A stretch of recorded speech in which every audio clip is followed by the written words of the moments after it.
السلام علیکم ورحمۃ اللہ وبرکاتہ۔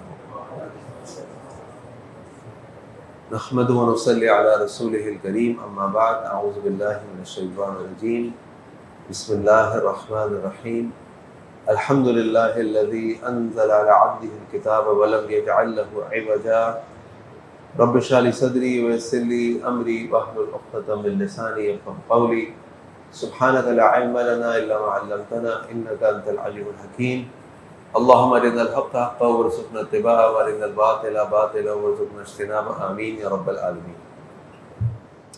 نبی کریم صلی اللہ علیہ وسلم نے جب مکہ کے لوگوں کو اسلام کی دعوت دینی شروع کی تو پہلے تو مکہ کے لوگوں نے اس کو اہمیت نہیں دی، اور پھر جب نبی کریم صلی اللہ علیہ وسلم کی دعوت قبول ہونے لگی تو پھر انہوں نے سوچ و بچا شروع کی کہ کس طریقے سے ان کی اس دعوت کا توڑ کیا جائے، ان کو روکا جائے، ان کو ناکام بنایا جائے۔ اور مکہ کے لوگ چونکہ مشرکین مکہ تھے، قریش سے تھے، یہ اہل کتاب میں سے نہیں تھے، اور یہاں پہ اہل کتاب رہتے بھی نہیں تھے، تو ان لوگوں نے کتاب، رسول، ان چیزوں کا کوئی نام نے ایسا نہیں سنا ہوتا جیسے یہود اور نصارہ میں معاملہ ہوتا تھا۔ تو جب اللہ کے نبی صلی اللہ علیہ وسلم نے ان کے سامنے اللہ کی کتاب قرآن کریم کو پڑھنا شروع کیا تو وہاں کے کچھ لوگوں نے، وہاں کے جو ان کے مشرکین مکہ کے بزرگ تھے، عقبہ بن ابی معیط اور اسی طرح ایک دو لوگ اور، ان سے کہا کہ بھئی آپ ایک کام کریں، آپ مدینہ جائیں، مدینہ میں یہود رہتے ہیں، وہ لوگ بھی کہتے ہیں کہ ہم اہل کتاب میں سے ہیں، ہمارے پاس کوئی کتاب آتی ہے، تو ہم سے معلوم کریں یہ کتاب کیا شے ہے، اور کیسے ہم معلوم کر سکتے ہیں کہ یہ شخص جو ہمیں دعوت دے رہا ہے یہ سچا ہے یا جھوٹا ہے۔ تو یہ عقبہ بن ابی معیط ایک آدھ لوگوں کو لے کر مدینہ چلے گئے، مدینہ گیا، وہاں پہ جا کے اس نے یہودیوں سے بات کی، ان کو بتایا کس طرح ہماری ایک شخص ہے جو ہم میں سے ہے اور وہ دعویٰ کرتا ہے کہ وہ اللہ کا رسول ہے، اس کے بعد جبریل آتے ہیں، اس کے بعد اللہ کی کتاب ہے، وہ کتاب پڑھ کے سناتا ہے، کیسے ہمیں پتہ چلے گا کہ یہ شخص جو بات کر رہا ہے، دعویٰ کر رہا ہے، صحیح کہہ رہا ہے، غلط کہہ رہا ہے، سچا ہے، جھوٹا ہے، کیسے پتہ چلے گا؟ تو یہودیوں نے ان کو کہا کہ اس سے 3 سوال کرو، اگر وہ تینوں سوالات کے جواب دے دیتا ہے تو اس کا مطلب ہے کہ وہ سچا رسول ہے، اس کے پاس سچی کتاب ہے۔ اور وہ 3 سوال کیا تھے؟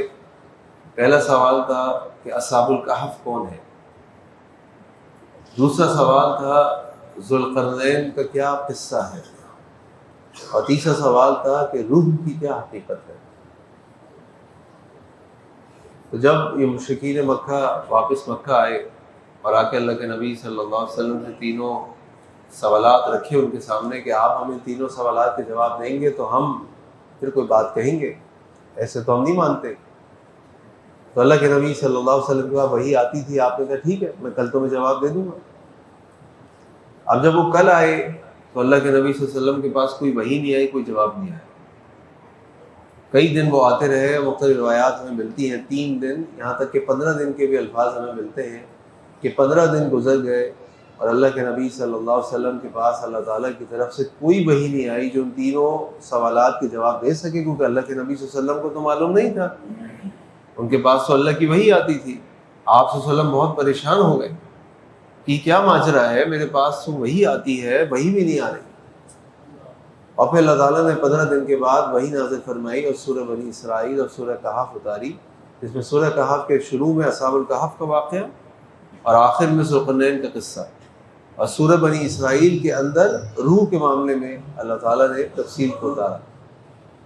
اور پھر اللہ تعالیٰ نے یہ بھی آیت اتاری کہ وَلَا تَقُولَنَّ لِشَيْءٍ إِنِّي فَاعِلٌ ذَلِكَ غَدًا إِلَّا أَن يَشَاءَ اللَّهُ، کہ تم یہ بات کیسے کہہ دیتے ہو، اور یہ بات ہرگز نہ کہو کسی بھی چیز کے بارے میں کہ یہ کام میں کل کر دوں گا، مگر یہ کہ انشاءاللہ اگر اللہ نے چاہا۔ کیونکہ اللہ کے نبی صلی اللہ علیہ وسلم نے جب ان سے کہا کہ ٹھیک ہے میں تمہیں جواب دیتا ہوں، تو آپ صلی اللہ علیہ وسلم نے انشاءاللہ نہیں کہا۔ تو علماء بیان فرماتے ہیں کہ یہ ایک وجہ ہے اس سورت کے نازل ہونے کی، اس کے علاوہ اور بھی فضیلتیں اس سورت کی جو میں آپ کے سامنے رکھتا ہوں۔ اس سورت کا آغاز اللہ تعالیٰ کی توحید الحمد سے ہے، اور اس سورت کا اختتام بھی اللہ تعالیٰ کی توحید قل انما انا بشر مثلکم یوحی الی انما الہکم الہ واحد پر ہے۔ اسی طریقے سے قرآن کریم کے اندر 5 صورتیں ایسی ہیں جن کا آغاز الحمد سے ہے. سورۃ الفاتحہ جس کا آغاز ہوتا ہے قرآن کریم کی تلاوت سے، ہم جس سے آغاز کرتے ہیں، پھر سورۃ الانعام، پھر سورہ غالباً سورۃ الکہف، پھر سورہ سبا، پھر سورۃ فاتر. یہ 5 صورتیں جن کا آغاز الحمد سے ہوتا ہے. تو یہ جو صورت ہے یہ توحید پر مبنی ہے. اس صورت کی فضیلت کے بارے میں اللہ کے نبی صلی اللہ علیہ وسلم نے فرمایا کہ جو من حفظ 10 آیات من اول سورۃ الکہف، جس نے سورۃ الکہف کی اول کی 10 آیات کو حفظ کر لیا، اس سے من فتنۃ الدجال، اس کو دجال کی فتنے سے بچا لیا جائے. اور صحیح مسلم کی ایک اور روایت میں الفاظ بھی ہیں کہ من آخری سورۃ الکہف، یعنی سورۃ الکہف کی آخر کی 10 آیات جس نے یاد کر لیں وہ فتنہ دجال سے بچا لیا جائے. فتنہ دجال کیا ہے؟ فتنہ دجال وہ فتنہ ہے جس سے ہر نبی نے اپنی امت کو ڈرایا ہے. انسانیت کا سب سے بڑا فتنہ. اور اللہ تعالیٰ نے اس سورت کے اندر جو 4 بڑے اہم واقعات بیان کیے ہیں وہ بھی 4 بڑے بڑے فتنے ہیں. تو میں عرض کر رہا تھا کہ اس سورت کے اندر جو سب سے پہلا واقعہ اللہ تعالیٰ نے ذکر فرمایا ہے وہ اصحاب الکہف کا واقعہ ہے، جس کے اوپر اس سورت کا نام بھی رکھا گیا. اور یہ واقعہ چند نوجوانوں کا ہے کہ جب انہوں نے اپنی قوم جس شرک میں مبتلا تھی اس کو چھوڑا، اس قوم سے باہر نکلے اور ایک غار میں جا کر پناہ لی کہ ہم صرف اللہ کی عبادت کریں گے، کسی کی عبادت نہیں کریں گے. اور یہ علماء نے کہا کہ یہ فتنہ ایمان ہے کہ وہ نوجوان اپنے ایمان کو بچانے کے لیے نکلے، سب کچھ چھوڑ دیا. وہ کوئی عام لوگ نہیں تھے، وہاں کے سرداروں کے، بادشاہوں کے بیٹے تھے، بچے تھے، اور صرف اللہ کی وحدانیت اور توحید کی وجہ سے سب کچھ چھوڑ دیا. اللہ تعالیٰ نے ان کی حفاظت کی. اور ایک عجیب واقعہ اللہ تعالیٰ نے قرآن کریم میں ان کا ذکر فرمایا جو دنیا کی تاریخ بھی جانتی ہے اور یہود بھی جانتے ہیں. اسی طرح جو دوسرا واقعہ ہے وہ شخص کا ہے، 2 دوستوں کا ہے، جن میں سے ایک دوست کو اللہ تعالیٰ نے 2 بڑے ہی فصل دینے والے بڑے ہی شاندار قسم کے باغات دیے تھے. وہ اپنے اس باغ کے اوپر غرور تکبر کر رہا تھا، یعنی اپنے مال کے اوپر غرور تکبر کر رہا تھا. تو یہ جو فتنہ مال ہے یہ بھی دجال کا فتنہ ہوگا. فتنہ ایمان بھی دجال کے فتنوں میں سے ایک فتنہ ہوگا. اور اللہ تعالیٰ نے اس شخص کے بعد جس کے بعد 2 بہترین قسم کے باغات تھے اس کے بارے میں اللہ تعالیٰ نے ذکر فرمایا اور اس مال کی حقیقت کو واضح کیا. تیسرا موسیٰ اور خضر علیہ السلام کا واقعہ کہ جب موسیٰ علیہ السلام سے کسی نے سوال کیا کہ موسیٰ آپ سے اس دنیا میں کوئی شخص ایسا ہے جس کے پاس آپ سے زیادہ علم ہو؟ اور موسیٰ علیہ السلام نے جب کہا کہ میرے پاس سب سے زیادہ علم ہے تو اللہ تعالیٰ نے ان کی نشاندہی کی اور کہا کہ نہیں، ایک اور شخص ہے جس کے پاس تم سے بھی زیادہ علم ہے. اور موسیٰ علیہ السلام اس علم کو حاصل کرنے کے لیے نکلے اور سفر کرتے چلے گئے. موسیٰ علیہ السلام وہ پہلے شخص ہیں جنہوں نے علم کو سیکھنے کے لیے سفر کی سنت کا آغاز کیا. اور یہاں پہ اللہ تعالیٰ نے علم کے بارے میں بتایا کہ بعض اوقات یہ جو علم ہے یہ انسان کے لیے وبال بھی بن سکتا ہے. اگر انسان کے اندر عاجزی اور انکساری نہ ہو اور تکبر ہو جائے اس علم کے اوپر تو یہ علم اس کے لیے نجات کا باعث نہیں ہے، یہ علم اس کے لیے تباہی بربادی کا باعث بن جائے.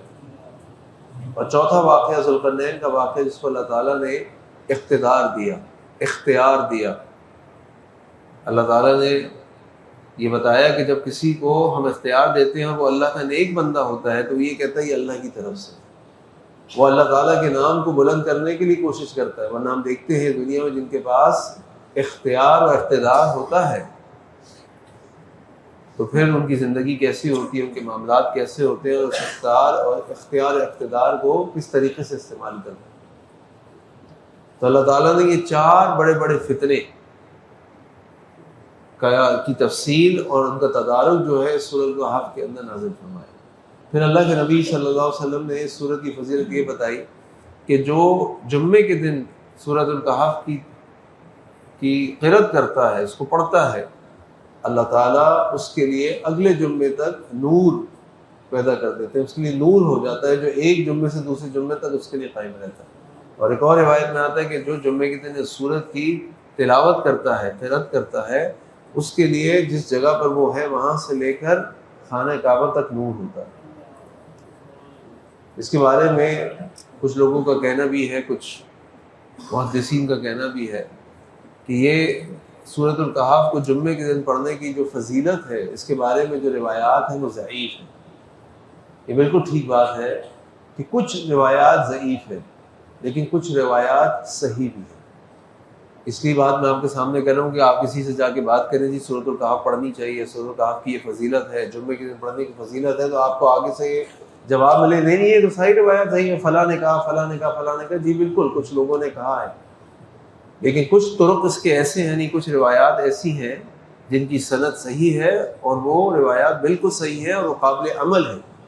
تو لہٰذا ہمیں اس سورت کو جمعے کے دن لازماً پڑھنا چاہیے. اور اس کے پڑھنے کا جو وقت ہے وہ جمعرات کے دن مغرب کی جب نماز ہو جاتی ہے اور جمعہ کا آغاز ہو جاتا ہے، اس وقت سے لے کر جمعے کے دن کی مغرب کی اذان تک کے درمیان کا وقت ہے جس میں آپ پڑھ سکتے ہیں، جس میں ہمیں پڑھنا چاہیے.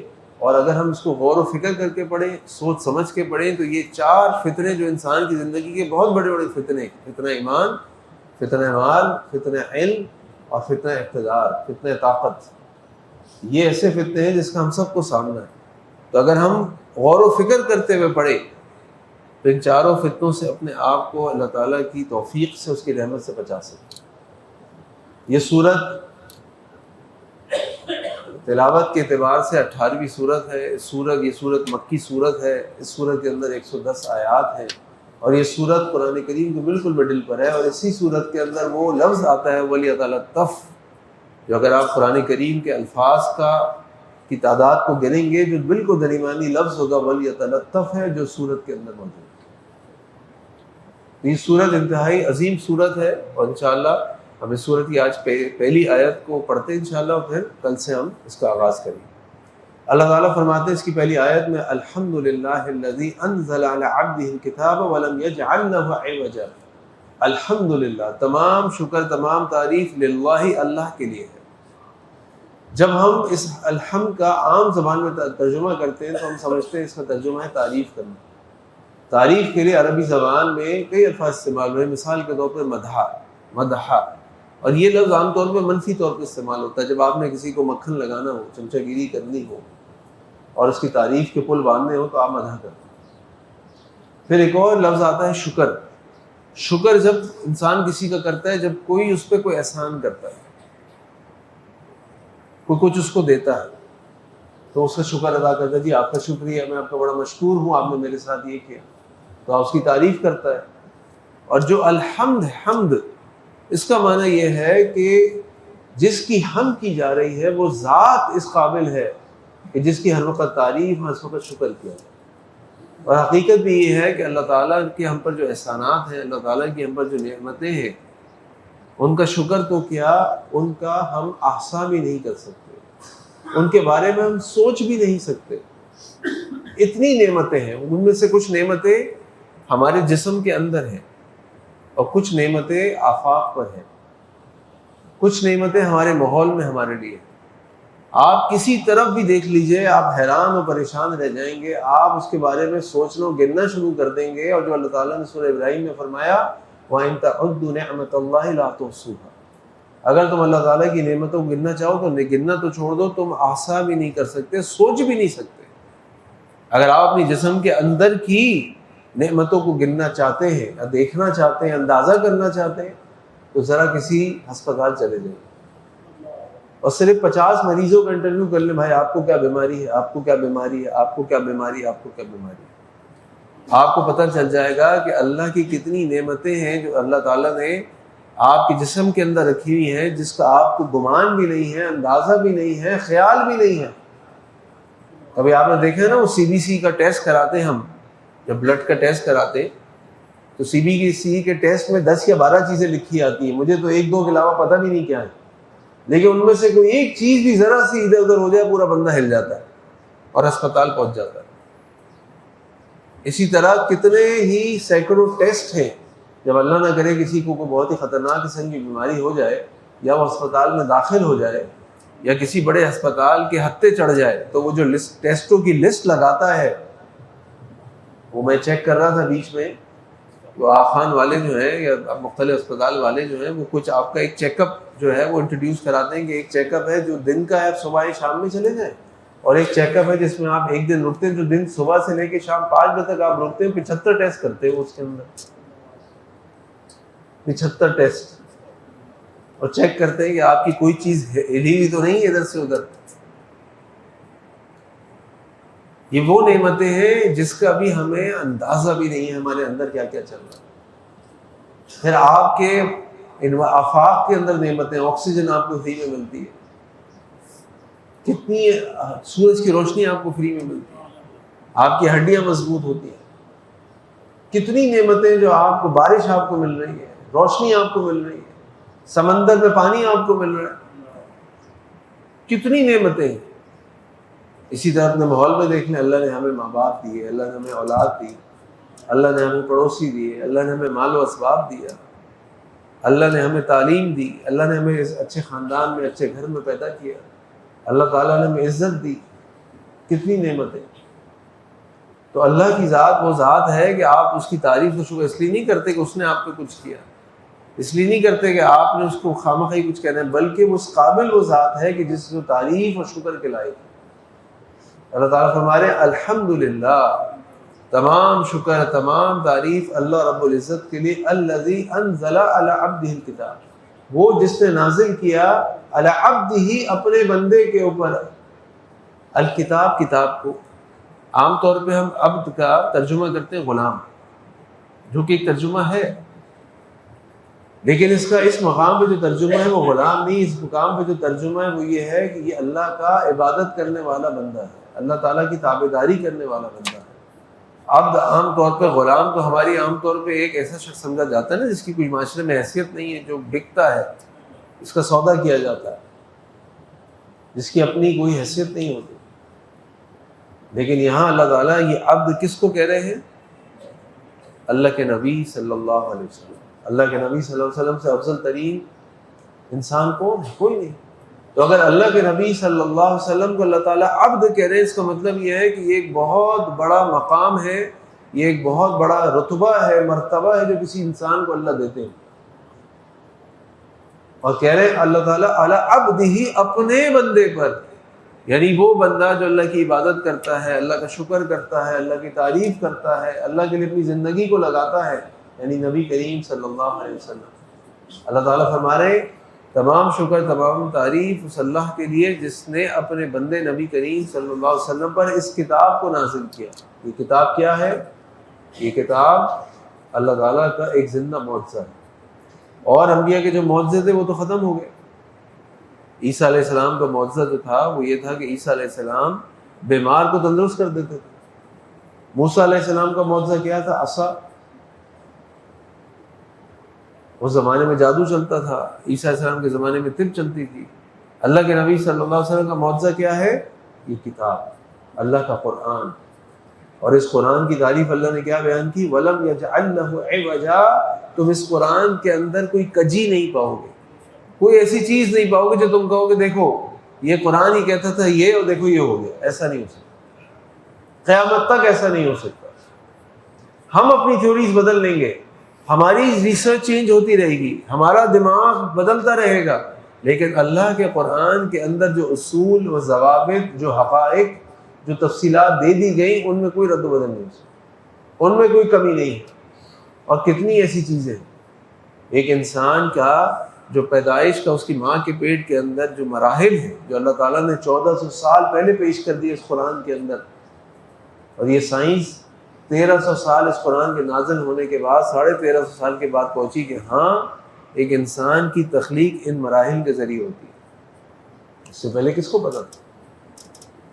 اللہ تعالیٰ قرآن میں فرماتے ہیں کہ جو بگ بینگ تھیوری ہے، ایک بگ بینگ تھیوری ہے ان دھاریوں کی، کہ ایک دنیا کائنات کے اندر ایک بہت بڑا دھماکہ ہوا، اس دھماکے کے نتیجے میں یہ دنیا، یہ کائنات، یہ ستارے، یہ سورج، یہ چاند، یہ آفاق، یہ کائنات سب بن گئی اور خود ہی چل رہی.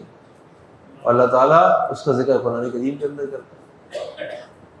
اس وقت کسی کو نہیں سمجھ آتا، آ بھی نہیں سکتا تھا. ہماری عقل تو بڑی محدود ہے، ہماری سوچ بھی بڑی محدود ہے. ہم اتنا ہی سوچ سکتے ہیں، اتنا ہی کہہ سکتے ہیں جتنا ہمیں نظر آ رہا ہے، اس کے آگے ہمیں کچھ نہیں پتا.